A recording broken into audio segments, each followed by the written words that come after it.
Hey. Oh, we're official. Still. We're official. Oh, that's so exciting. Will, I am in love with that background of yours, and the fact that you will have to move around all the time so that people can see the book that we're featuring today.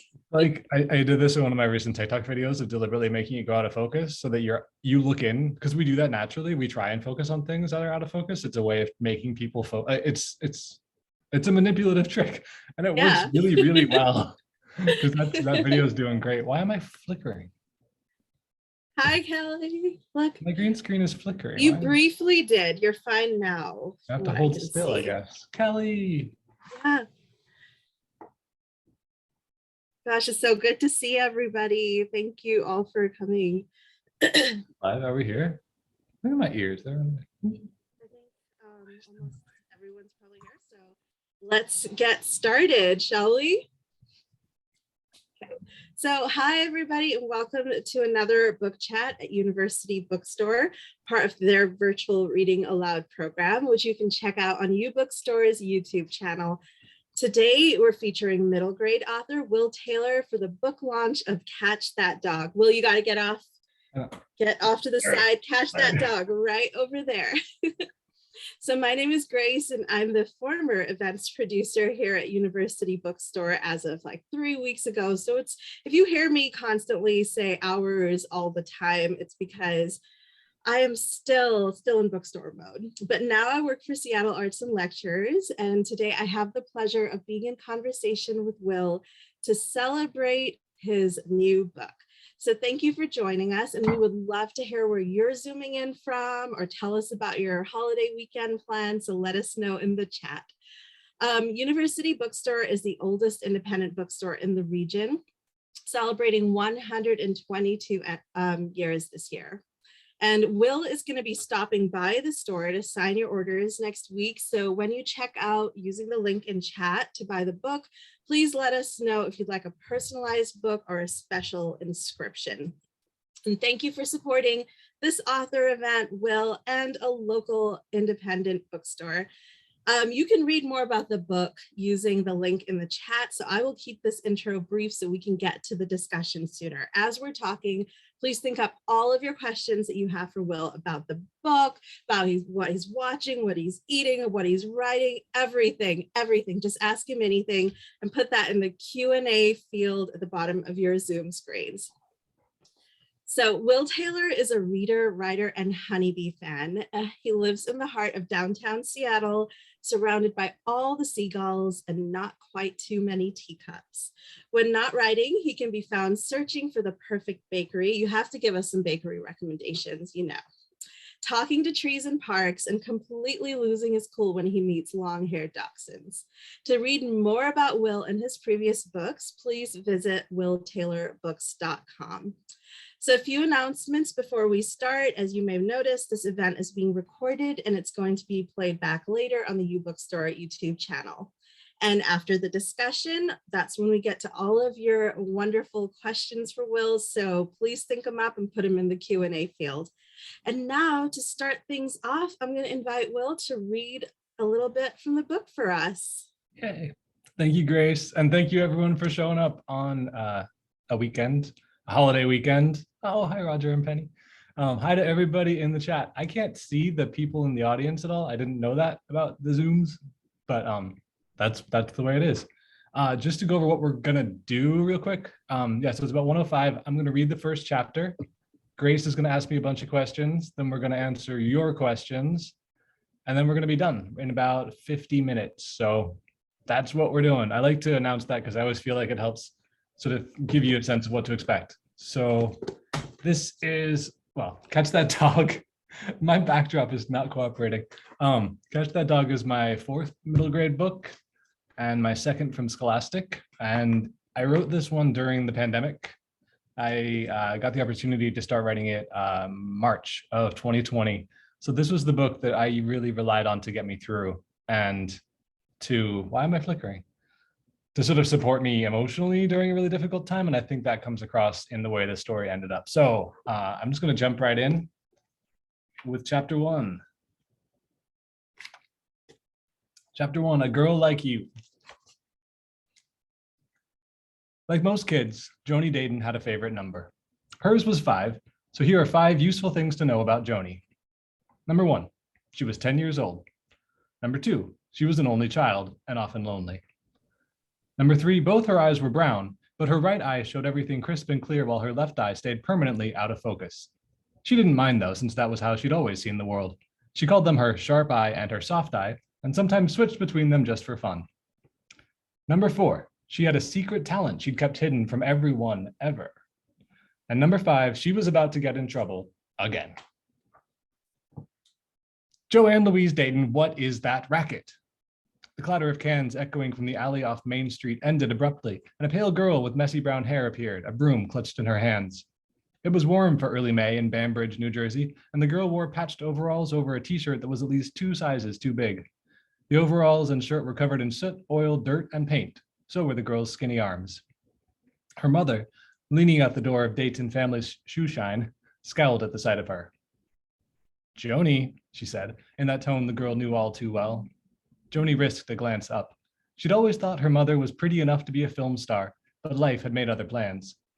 Sylvia Dayton, wasn't that a perfect name for a movie star? Had ended up with a husband who shined shoes, an aching back, and a daughter she'd never entirely wanted. All of it showed now on her tired, frowning face. Joanie's heart sank.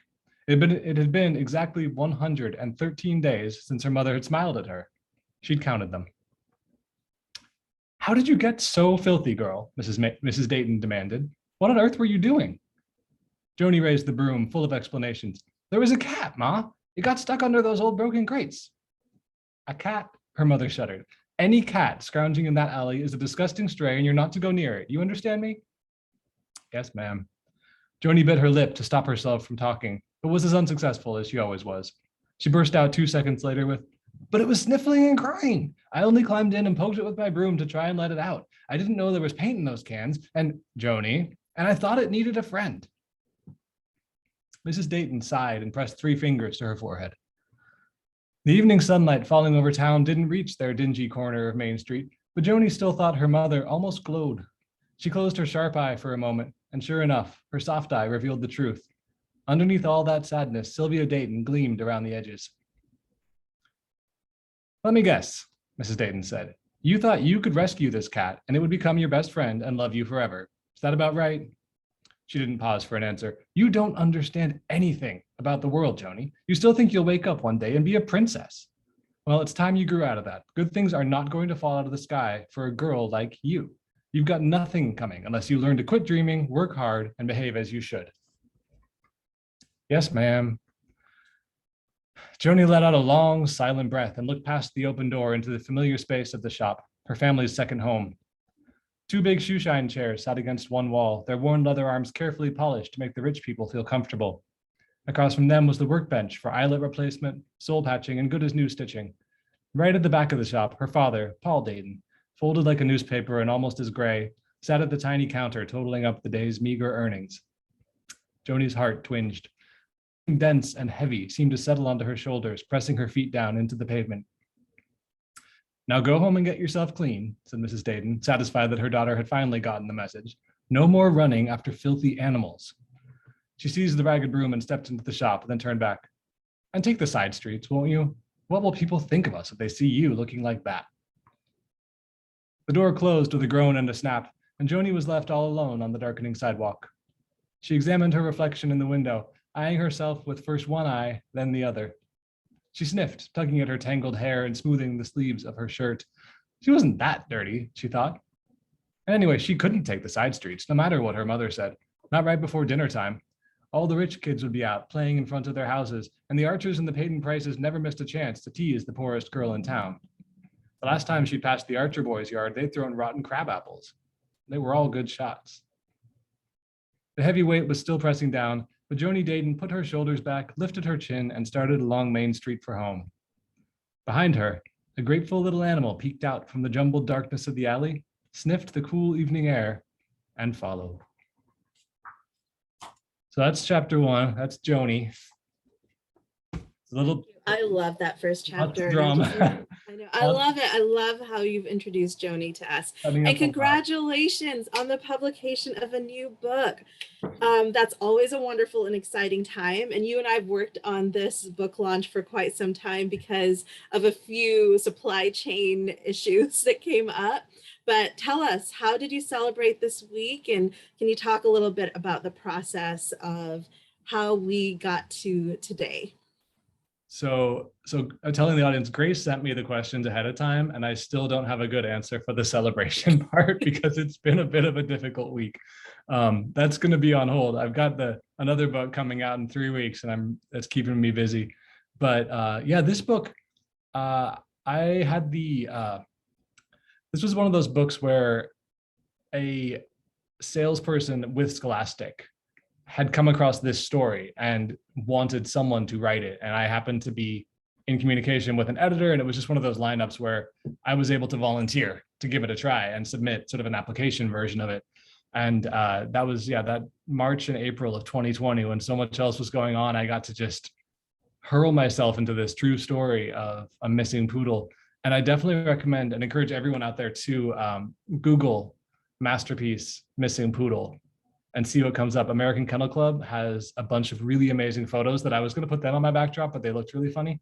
He was actually kind of a funny looking poodle, turns out. Not them like you don't look at him and think that's the most valuable dog in the world, but he was.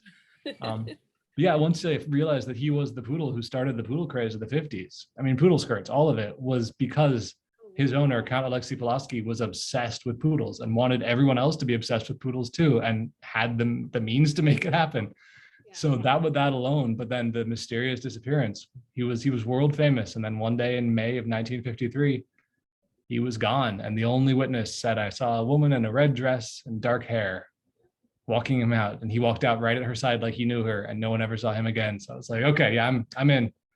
And I wrote it over the early part of the pandemic, and it was delayed twice it was supposed to come out in April and then May and then late June. So it's just wonderful to finally have it here. Oh, thank you. Look at that. It's in the link right there. Thank you, Miyako. I don't know if I answered the right question, but yeah, it was a project that I needed. And I think that's a lot of why it sort of came together so quickly. It's a story of a dog who's in the wrong place, a dog who doesn't fit where he is and doesn't really have the means to deal with the world properly, who meets a girl who does know her way around, but really needs a friend. And they both find something in the other that they desperately needed. He brings a bit of glamour to Joanie's life. Joanie brings, frankly, a real home to his life, which he never had, even though he had his own bank account. This was a famous dog. I know, I'm like, that's so great. He charged $25 an hour for modeling, which was more than most people's in 1953, $25 an hour to model. I didn't get paid that to do writing when I worked. I don't get paid that now. It's ridiculous. Yeah. And we were, before the camera started rolling, we were talking a little bit about, how hard this week really was for so many of us, and how hard it is as a creative to work through that and find inspiration. But I also want to thank you for putting this endearing, sweet story of friendship and joy out into the world, because as we were saying, we need those moments of joy and we need to find solace in things as well. And so thank you. And I recommend this to everybody in the audience. If you haven't already read this book, go out and grab it and read it to everybody you know. And so thank you for telling us a little bit about Masterpiece. So that was the first time you'd heard of Masterpiece as well? Yeah, he was, it's one of those sort of lost stories. There is an episode of the podcast Criminal, which you can find, I think, through that American Kennel Club article, where they do a deep dive in an hour. And those were my two main sources of information, because very few people have really sort of collected the story anywhere else. And I mean, this was how much I wrote it down. Is this the first kids book about Masterpiece? Yeah, it is. This is the first time. He was, oh wait, sorry, I've looked all this paper. He was 9.5 inches tall and he weighed 8 pounds. He was a genuine toy poodle, he apparently had the impeccable manners. His owner, Count Alexei Pulaski, who might not have been a count. He was like a Tsarist Russian exile, moved to New York in 1931, I believe. He believed that Masterpiece was a reborn aristocrat because of his impeccable manners and his taste in caviar. all sorts of, this dog had a life. And so that's a Yes, lot he of, did. the question was, he had this amazing life until something happened to him. He went somewhere, he had a different life after it. And because of what I needed to hear, I decided it was going to be really, really, really, really good and give him a best friend. I'm glad you decided that. He had a fabulous Um, do you have any school visits? I mean, obviously it's summer right now, but are there any in the works? Like how are kids responding to this? We've got a couple kids who got their hands on early copies because it came out in the Scholastic Book Fair catalog. It actually did come out on time in April because I guess it's a completely separate printing process. So yeah, I've had some feedback. Some kids are really connecting with the story. We're going to be working on school visits. There's a lot of up in the air still. A lot of schools are like, we don't know how many teachers we have. So we're piecing that together, but there's a couple pieces. Actually, so one of the people in the audience was my third grade teacher.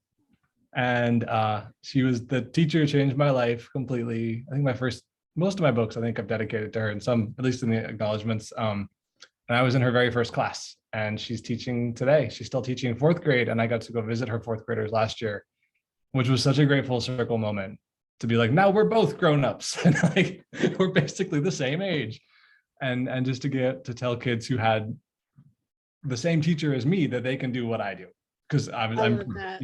so I'm definitely wanting to go back and hang out with the new class. And yeah, this is one of the more, this is definitely like a classroom and kids book.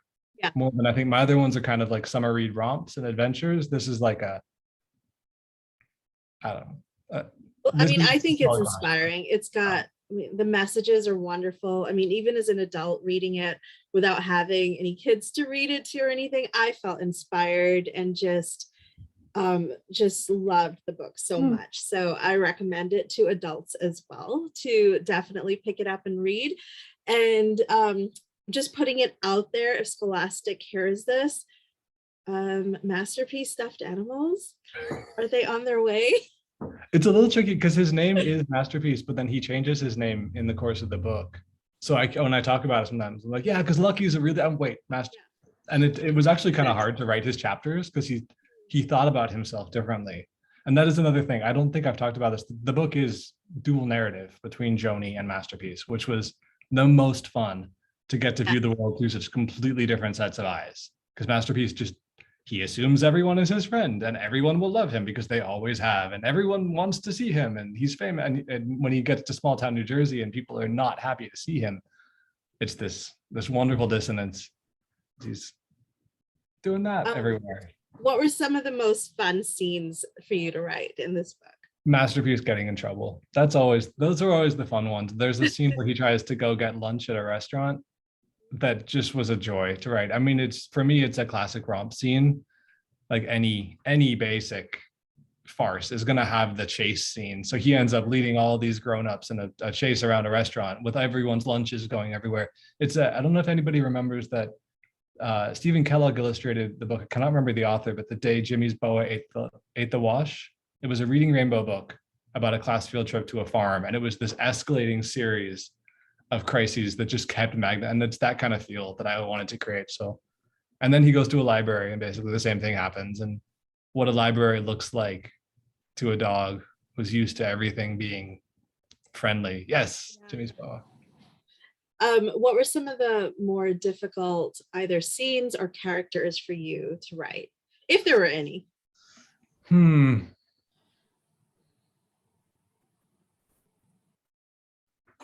It's always hard to write about a kid being bullied.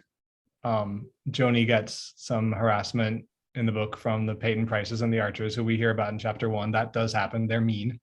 I was really very scared of being teased as a kid.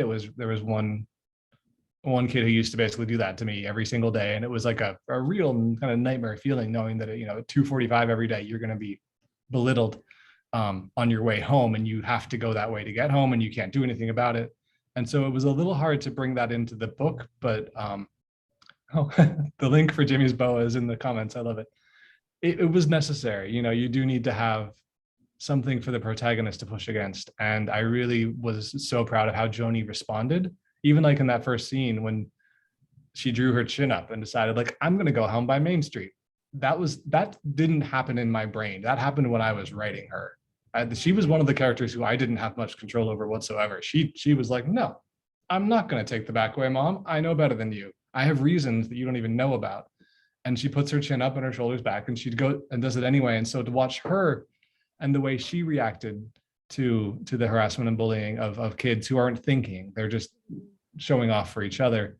And then how much more fun that got once she had a companion. Right. It was hard to write, but then I knew it was going to get much, much better. But it's always hard, to make your character suffer, especially in a way that's so familiar for so many readers. And I did get one of my copy editor was actually pretty appalled. She was like, these children are monsters. And I was like, oh no, because I toned it down. Like this was actually pretty normal for me, but okay, cool.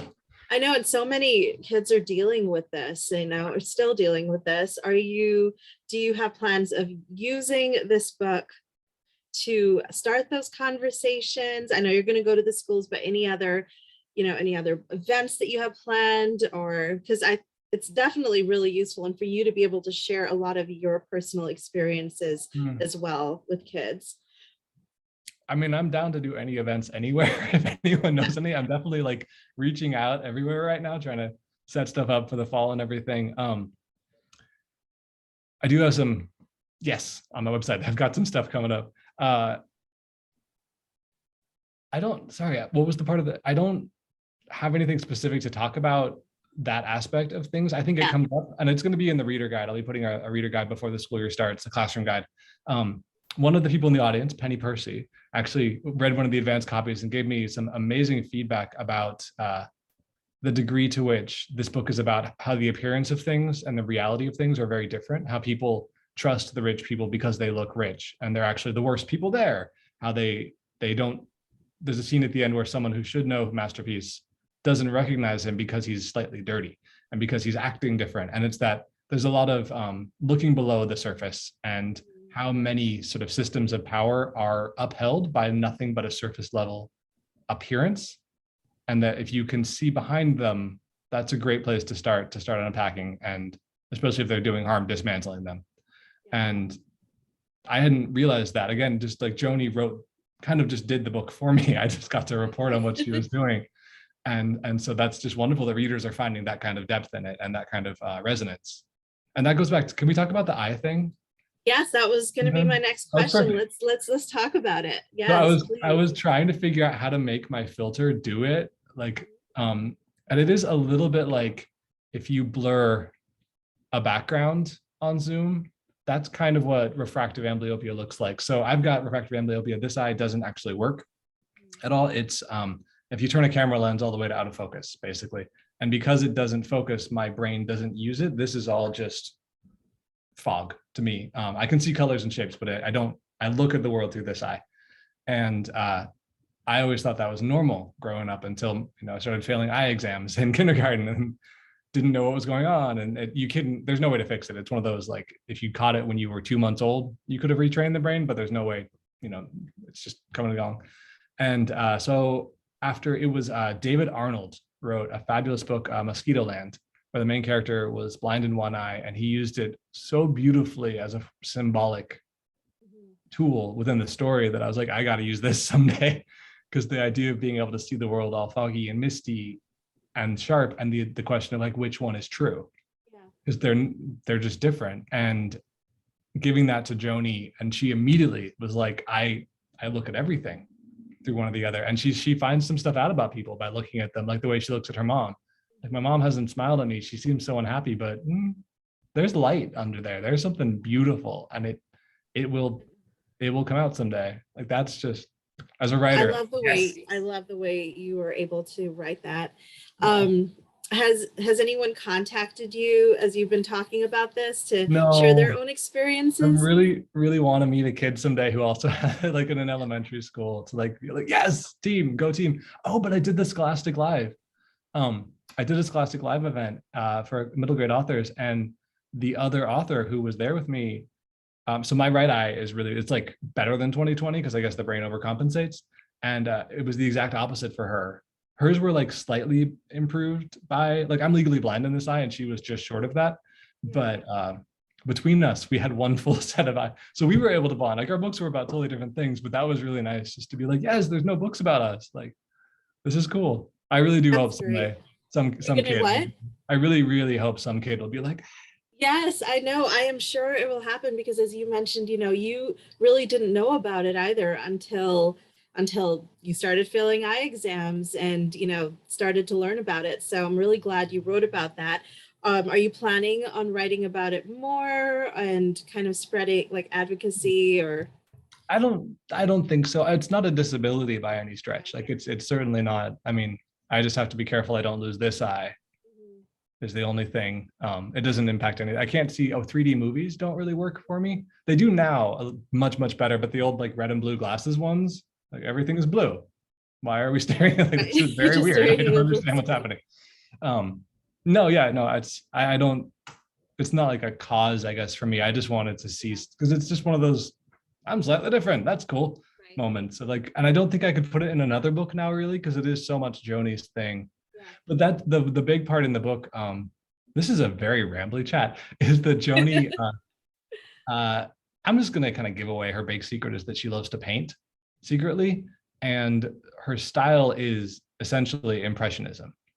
And that's something I learned at the Seattle Art Museum when I first got up close to an impressionist painting and looked at it through my fuzzy eye, is that it was in focus, Oh, which was so weird. yeah. Like almost, I mean, not crisp, but all the sort of the dissolution melted, and it was just like looking at a misty scene.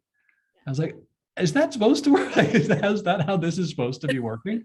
Did I just fix the paintings or like, so those kinds of relationships of even an entire art form can be transformed by how you look at it and what how you're willing to look at things. Yeah. That kind of discussion I definitely want to keep digging into because symbolically I mean, that's why David Arnold used it. It's a fantastic tool for a writer to get to be like, haha, character development. Like, And the bond between Joanie and Masterpiece is just amazing. I loved it. Was it inspired by a pet that you had, or like how did you write those scenes and yeah. interaction?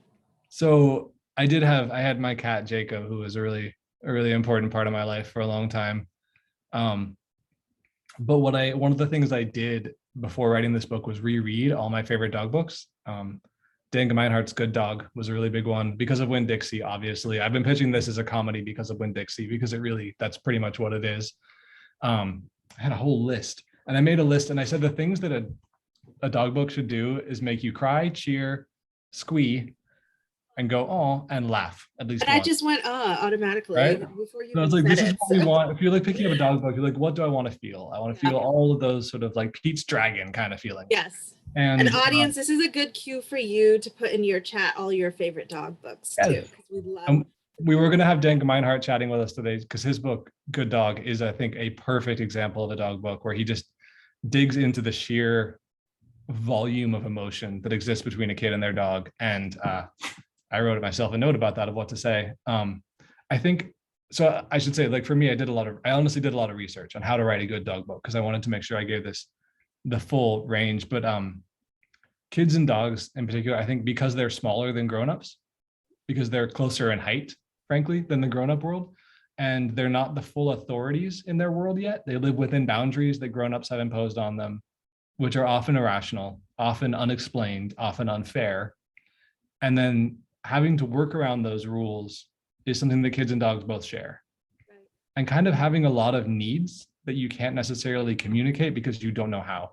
And so I think when you get a kid and a dog together, you've got a great way to encompass everything that's going wrong with the grownups and show all the ways that the grownups don't pay attention to things that aren't themselves. And that's a lot of what happens in this book. It's basically Joanie and Masterpiece getting the best of a bunch of very, very silly grownups running around trying to be in charge. Mm-hmm.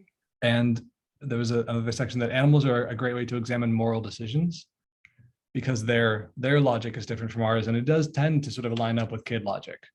It's like, what's a good kid? What's a good dog? There's a lot of questions there. Who's to say? Is it the grown-up who decides? Is that, especially when you've got a grown-up like in the book, Count Pulaski, who's on the surface, the perfect dog owner. Masterpiece has everything he could ever want, except he finds out all these wonderful things that Joanie, the poorest girl in town, can offer him that the richest man in Manhattan never could. So it's that wonderful, like taking the two extremes and finding the best in the other side. That was so much fun. This book was so much fun to write. It was so much fun to read. I am going to be cheers. rereading it too. It's Yay. great. This is, so the book was set in the 50s and you're what? Sorry, I was 1953. Yeah. Yes, 1953.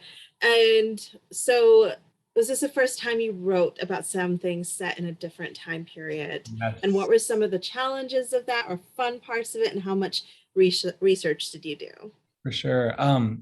It was a lot of fun. It was my very first historical project. Researching 1953 was a mixed bag because there was it was the first time the Oscars were on TV. It was in February that year. And in the one version, I have Joanie watching the Oscars through the TV shop windows, but then my editor was like, we're getting very tangled here. Queen Elizabeth's coronation was aired. I think that was May. I think that was later in the month of May, 1953. So that was like, there were a lot of these big moments happening. Were you living in 1953 as you were writing this book? Yeah. What was fun was, at the time when I was doing this research, I was already reading Julia Child's Letters with Avis Devoto to Julia, which is from like 1949 to 1956. So it was great to see their language and the politics and things they were talking about. The emergence of television, it became affordable for most families in America to buy a set right around 1954. So it was right on the cusp of a pretty major shift. My favorite tidbit was that speed bumps, which come up in the story, were invented in New Jersey in 1953. So I was like, okay, I just went through Wikipedia of like every major event in 1953 and picked out the ones that could fit a kid's story.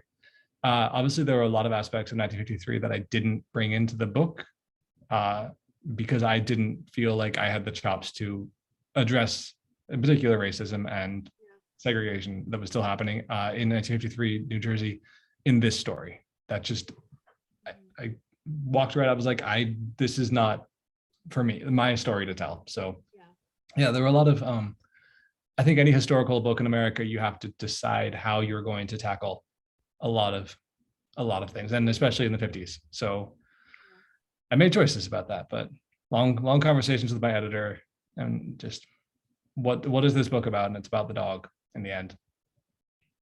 A little bit more about your writing process, because I'm fascinated by it now. How do you write? Do you just go somewhere quiet and write for hours and you have the first draft, then you start chopping and editing, or what do you do? Do you plan it all out? Something completely different? Changes every book. I don't know. Yeah, well, that's good. That's good to know too. It changes every book. I always think I know what I'm doing, and then I sit down. I'm like, how words? What is QWERTY? This one was, once I had the pieces, because the fun part was I had, with the research and I had a basic formula of like, you take the main character is this very, very wealthy dog who's fish out of water story. So you know what has to happen. He has to find someone who's very, very different. And once you've got those kind of extremes, it's pretty fun. You know how the story will unfold. So it was more just about like making the introductions and getting the setup in place. Once that was in play, I know, because of what happened at the beginning, I know what has to happen at the ending. I knew what the twist was. Is this even answering your question? I'm just telling you. Yes. And that's fine. We want a very lovely, rambling conversation. Tell me everything. It was like trying to like rebuild a dinosaur, and they're like, okay, I've got the skull and I've got the tip of the tail and I've got one foot. I know what I'm doing. It's like finding 3/4 of the edges of the puzzle. It really helps shape. If you know where the boundaries are, the middle takes care of itself. And that, it takes me a lot of work. It took, the longest part for me is getting the middle to feel natural. But I always do try and get my head and tail sort of locked in. And then I feel more comfortable letting myself just wander. But again, with this book in particular, Joanie was so pushy about what she wanted. It was great. I mean, that's what you want. That's the best. The current project I'm working on, the main character is very, very shy. And the book is about him literally coming out of his shell. And it's so hard when the main character is not aggressive to get the story to happen without it being entirely passive. So when you get a character like Joanie, you just thank your stars and just let them take you away. Yeah, I loved reading Joanie. Joanie was just so great.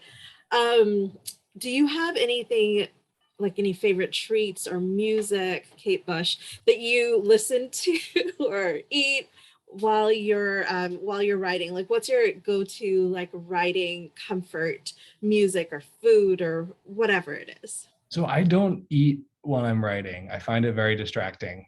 I'm a zone out writer. I tend to like, I'm like this, the staring at the wall, nothing else is real. This is kind of linking back to the last question. One of my projects, I'm on the third draft of a historical middle grade set in 1142, which is a big shift and lots of research. So I've been listening to a lot of Hildegard von Bingen, who was famous abbess in Germany in the early 12th century, and wrote some of the most beautiful music ever written. And her music I have found is very good for my brain when I'm plotting.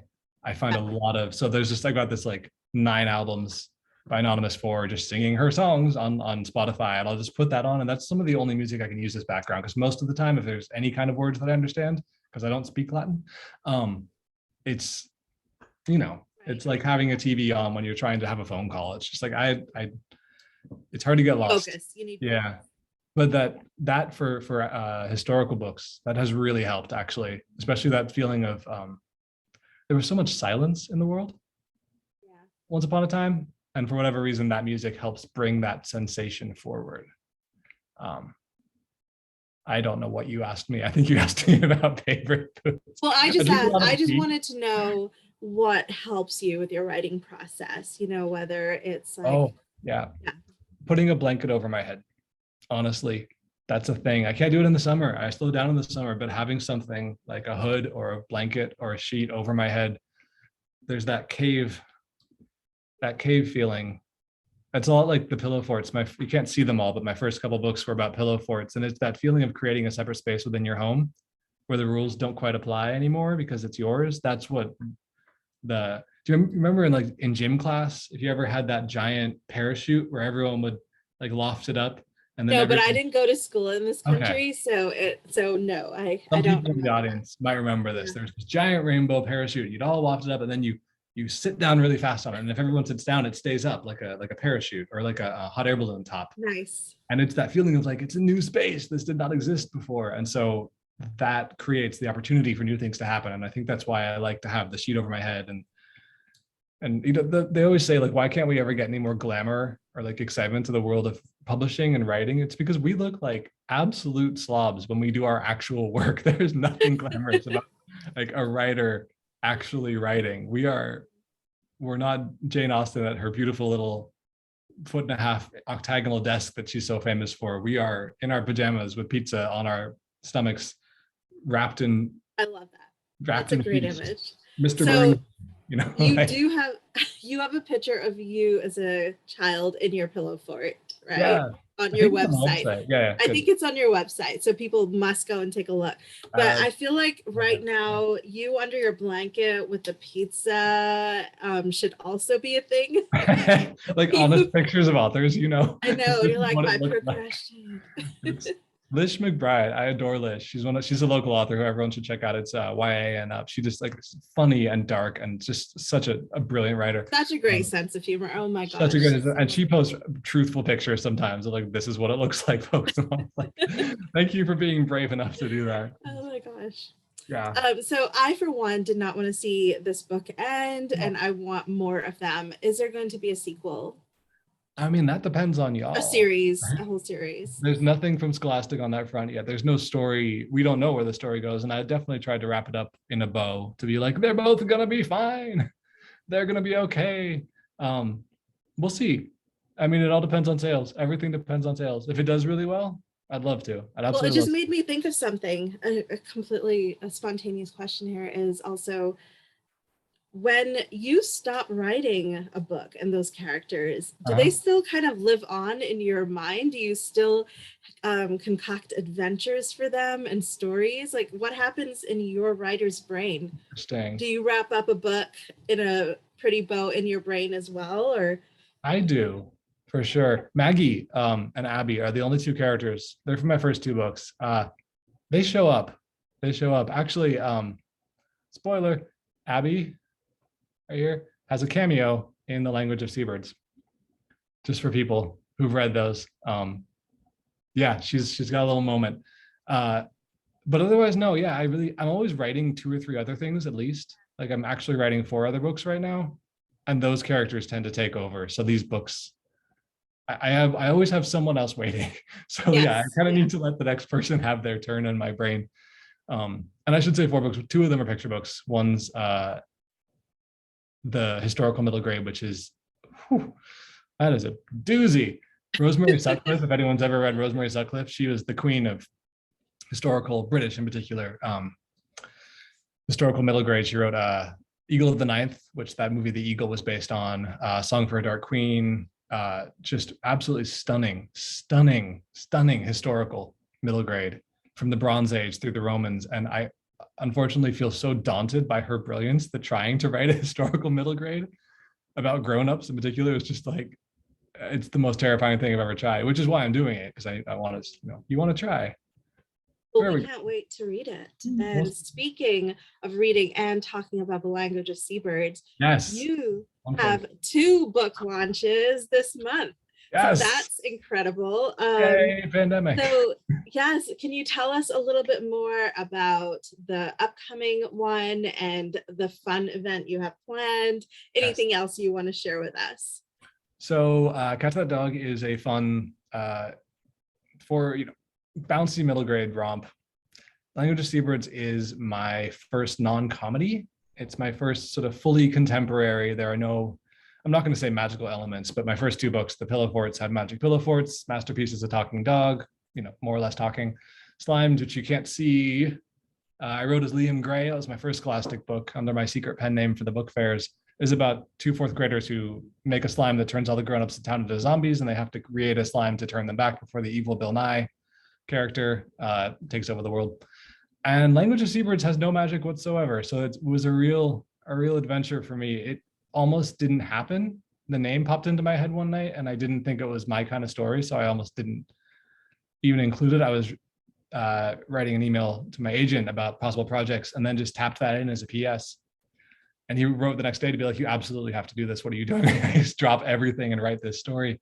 It is a middle grade, a little bit upper middle grade romance about 2 12-year-old boys who meet on the Oregon coast over spring or summer break and have 2 weeks of sort of figuring out who they are and that they like each other.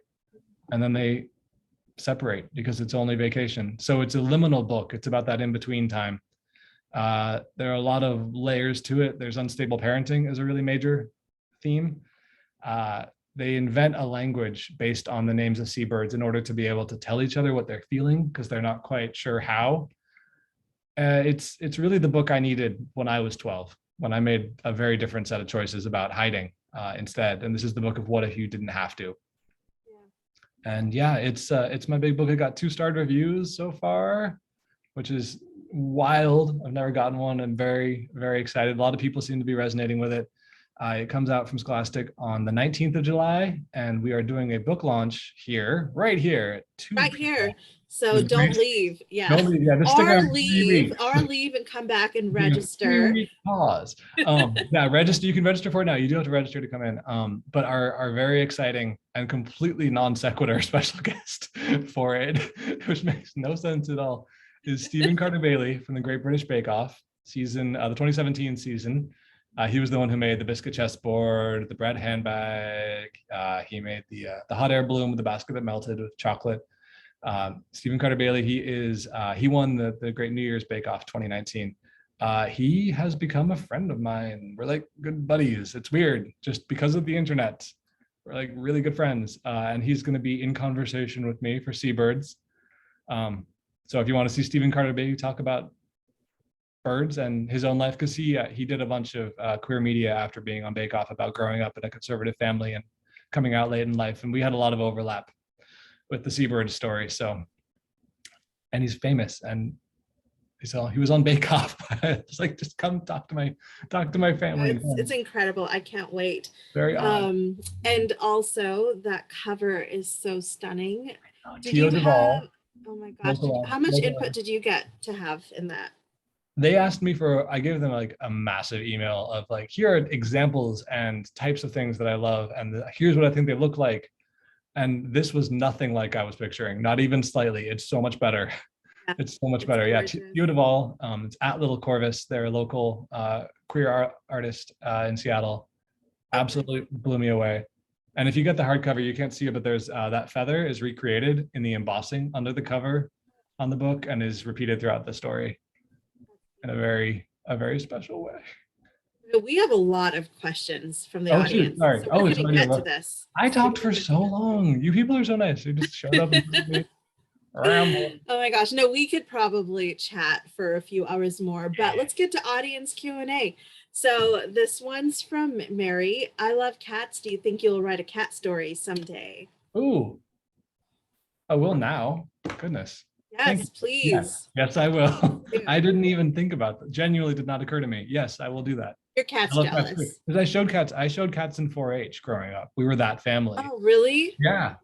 Like What does that mean? years. What does that involve? Well, it's like when you show any animal, like a cow or a sheep or any show animal, you have to prove husbandry, which was one of the big ones. You're like, I know the basics. I know how to do a basic medical check of like eyes and ears and fur. I know basic feeding. I know proper handling. That was a really big deal. So you have to sort of show off. You're like, I understand the basics. You have to knowledge of breeds, which is really weird for cats. A little bit of history, and then most of the time we were at the Evergreen State Fair. It was about decorating their cages, like on themes, and then dressing them up in costumes, which was, looking back, the worst idea to have a room full of cats in costumes and 8-year-olds talking about how to care for your cat while this poor animal in like a zebra costume is just like clawing frantically. I don't even know how you got the cats to cooperate, but okay. Well, I don't know how Christopher Guest hasn't made a movie of it yet. I mean, Best in Show did right by dog shows, but you want to go to a cat show for real drama. That is some woo. So yes. Well, it sounds like you have a lot of material. I have material. And that cat book needs to happen soon. You know what? I just remembered. I pitched a cat book to my agent 2 years ago. It was called Marmalade and Orange Boy. It was about a boy who only got along with cats and nothing else. I am going to rewrite that. Thank you, Barry. Yes, I will do that. And Ren's got a question. How much of the book is fact and how much is fiction? The only facts in this book are the ones that I deliberately sort of call out. So that 5 things about Joanie I did at the beginning turned out to be a very useful way of info dumping. So I did that for a lot of characters. It's a cheat as an author, and I did that for Masterpiece as well. The facts are kind of named as the real facts. Everything that happens in the story is imaginary. We don't know what happened to Masterpiece, but everything I say about his past is true, is historically accurate. He did lead the parade down Fifth Avenue. He was awarded a medal by the people of Haiti for being a goodwill ambassador. He dined at the Ritz with the president of France. He was called the most valuable dog in the world because Prince Ali Khan tried to buy him for Rita Hayworth, the actress, when he was trying to get her to marry him, and offered like thousands and thousands and thousands of dollars. And it was this whole big, it was mostly like a media circus. But so yeah, the contents of the book are my version of the truth, but and for context, someone has shared with us the $25 an hour in 1953 is $274 an hour today. That is a fancy dog. Yes, that is a very fancy dog. Thank you, whoever did that. Nice. So this is a question from Alice, who is age 4. Hi, why did the cat get in the alley? So it actually was a dog, it turns out. But Joanie thinking it's a dog or cat is just a way to make it funny when they first meet, because she genuinely can't tell because he's covered in paint. And it was Masterpiece, and he ended up in there because he smelled food, because he had escaped from his dog napper and found his way to food and unfortunately got trapped. So they meet each other. Joanie thinks she's just helping out a little lost cat, but for Masterpiece, it's the nick of time. He's been trapped in this alley and he needs this rescue. And so that's why he bonds to her immediately. He's like, well, she's the best person in the world. I'm going to go hang out with her. And that starts off the whole adventure. And that's not giving anything away. That's like the first 2 chapters explained right there. Well, thank you for that question, Alice. And Kelly would like to know if it was difficult to write a story with historical context or fun or both. And you did go into that a little bit, but is your summary to that? Yes, it was fun. It was fun. I wanted way more historical stuff. I really wanted to work in the coronation and like all these things that I thought Joanie would be reacting to. She's 10 years old. The world is really changing fast and she's being a little left behind because her family can't afford to keep up. And I thought there was a lot more character work there. My editor was pretty keen on me limiting the historical parts in favor of keeping the story moving. I think he was right. In the end, he was right. So I've just got a lot of material for other books maybe someday if I want to write about that time period again. But yeah, it's you can easily spend several months getting lost in really fun research and forget to write the book. I don't know if you saw the chat, but Alice sent some big smiles. Thanks, so Alice.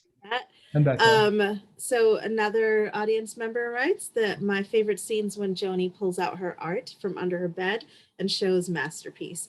Did you used to hide secret writings under your bed? Or do you still now do that too? I don't remember if I hid things. I don't know. I think it's just that was very sort of a very literal translation of showing people what's inside you. And that is a theme I finally realized, for every single character I've ever written. And this is what helped me in the breakthrough of my current project. I was like, why is this character so withheld? And it was because they're desperate to be seen, but scared of being looked at. And that was what was so true of Joanie. Was she was scared of people looking at her paintings because she didn't know if they were any good, but she also really wants to be acknowledged as someone who has cool stuff inside, which is literally Maggie in a nutshell, which is Jeremy in a nutshell, which is everyone in Slimed in a nutshell. Like this is my thing as a writer, is about characters who need acknowledgement and sort of the affirmation of their community, and particularly the people very close to them, but at the same time are very cringe about being looked at and seen and sort of, inspected. It's just terrifying to them. And so her bringing out the paintings at the end is her finally being seen and being okay with it. It's a good thing when it was so scary for so long. So I don't know if I necessarily have that same experience, but that was great imagery. Really over talking these answers. No, I don't hide paintings, but I think everyone has something inside that they would love to be honored for, that they maybe aren't sure how to share. So you did mention a little bit about your next project being a historical book. That's Sarita would like to know if what? One of them. Yeah, I don't know which one's going to get. I mean, none of them are under contract. I have nothing coming after Seabirds, so I need to get something in the pipeline. I don't know which one's going to. So then are you not able to really talk a little bit, since that's kind of under wraps right now, or can you tell them a little bit more about your next historical project? So the historical project is that's we talk about that one. It's 1142 Empress Matilda in the British, became known as the Anarchy. There's a British Civil War. Grandchildren of William the Conqueror were fighting for the throne. Matilda was the rightful. I'm gonna stand by that one. Aaron, her cousin, just decided he was going to be king and literally physically took the crown. And she fought him to get it back for about 15 years. And 1142, the tides had turned again, and she was trapped in Oxford Castle in the middle of the winter, and was completely surrounded. All her allies were in France. She had no hope. There was no way she was going to make it through the winter. They were out of food. Stephen's army had her surrounded, and one night in 1142, right around midwinter, she up and walked out. She just walked out of the castle, walked through his army in the middle of the night in a white cloak with 2 or 3 knights, walked through a forest, along a frozen river, and to the next town, about 7 miles, 6-7 miles in the snow, in the middle of the night in midwinter. And as soon as I heard that story, I was like, well, that's going to be a book. And I've been writing that one for about 1.5 years now. Multiple drafts, hundreds of thousands of words, literally. And it's just figured out how to tell. Under that blanket, under the writing blanket. Oh man, yeah, full drafts. And then Catherine Hanley has an amazing, if anybody's curious, I don't know if that's the one we just added in the links, but Catherine Hanley has an absolutely stunning biography of her, which is what really got me started on, like, I need to write about this. It's a really, writing in that time period is just, I mean, there's so much you can do, but because one of my other projects is it's a middle grade retelling of Strictly Ballroom, but with ballet. It's 2 12-year-old boys, one of whom is at that cusp in his ballet life of like, you're going to go pro or you're going to quit now. And he's being told if he wants to go pro, he basically needs to dance as a more straight. He can't be so visibly gay on stage. So he has to suppress who he is if he wants to continue, but he's committed his whole life to it. And then he meets a boy who's scared to dance, and, odd couple. It's very Strictly Ballroom. That one's a comedy. So I'm going back to comedy. I'm because looking the Matilda forward to book's both. not a comedy, and so I need to be writing a comedy. I figured out to keep my brain pumping. Like a palate cleanser for your brain. Completely, and also just writing a contemporary story because that one takes place now to sort of refresh my brain from like To 1142. live in the present. Remembering that we have access to food and Yeah. electricity and heat. Yeah. So we have 3 more questions I'm going to go Okay. through. So any new Maggie and Abby books in the works? And then part 2 of that question is Maggie and Abby time travel. Ooh, okay. Nice. There are no more books in the works. They frankly didn't sell very well. They're kind of done. I would love to write more. I have a third one sketched out. It's called Maggie and Abby and the Curse of the Octopus Chandelier. And it starts with that helicopter ride finally happening when they get picked up from school by a helicopter because someone is still the president of France. So it's, if you've read the second book, you'll know what I'm talking about. There is a lot set up at the end of book 2 that I want to write. It all comes down to finding a publisher who thinks it's worth my time and theirs. And I have all these other books I need to write first. I have like 8 projects stacked up, and I'm just blanket. Very busy year for you, or a couple of years. I need to get some runway cleared. And time travel. There's a whole other thing. I could keep going. Yeah, that opens up the doors considerably. Yeah, the Maggie and Abby books, for those who haven't read them, are very silly books about 2 kids who discover access to a secret network of pillow forts around the globe, run by kids, and they immediately get in trouble and have to fix it. And if you haven't read them, there'll be links in chat, so you will be able to read them. And let's spread the word, and let's get a lot of interest generated again, because I want to hear about that 3rd book you have planned. Which after one? You've had it, the one with the octopus chandelier. Oh, the 3rd, Maggie and Abby. Sorry, I totally forgot. Yeah. Yeah, I know. No, I know you have like 8 books going on right now, so we'll let you do that. But eventually, like, you cannot tease us with that octopus. Is it Octopus Chandelier? Is that what you said? And the Curse of the Octopus Chandelier, which is like an old like Tintin style. I love it. We're going like very, and I guess I'm just gonna talk about it. So talk about it. The movie rights were optioned for Maggie and Abby in March of 2020. So that's got, that was very exciting, and I got a little bit of money out of that. But there was the opportunity for that to become something that might have sort of rebooted everything. That might still happen, but it's because of what happened at a sort of critical time in the book selling cycle pandemic. Yeah. We're having to just let's get other things written and see what unfolds. Well, you are not lacking for projects, so we will have lots to read. And finally, what's something you'd like to share with young writers and the people who want to support them? Ooh, the things you truly, genuinely love are going to be the best place to find your love of writing. Writing is difficult and very hard. And look at that, you great use of words, difficult and very hard. It's not easy by any stretch. And learning to love it takes work, and finding a way to make loving it easier is it just reduces the friction. It makes it so much more fun. This is a story I tell to every class, and I'll keep it brief because I know we're out of time. When I was in 5th grade, over a few minutes, it's okay. We did a project in 5th grade called a passion study, where we had like 6 months, which is in lifetime when you're 11, to pick a topic, write a 10-page paper about it in 5th grade, and give a 10-minute oral presentation to the class. And this was obviously the biggest project in the history of the world. And I couldn't think of anything, and I was just like, I don't know. I genuinely have no idea. I don't know what would fit. Nothing was making any sense. And I had to have my meeting with the teacher, and I was like, I think I might want to do those worms that live in tubes at the bottom of the ocean near the thermal vents. And she was like, really, that's what you're passionate about? That's your topic? I mean, other kids were doing like virtual reality, like someone was doing like classical piano, and like they seemed excited. And that afternoon, she was like, I want you to keep thinking. And that afternoon, my mom picked me up, and she was like, so I had an idea, because I think you're pretty passionate about chocolate. And there was the perfect like brain light bulb moment, like, I'm allowed to do chocolate.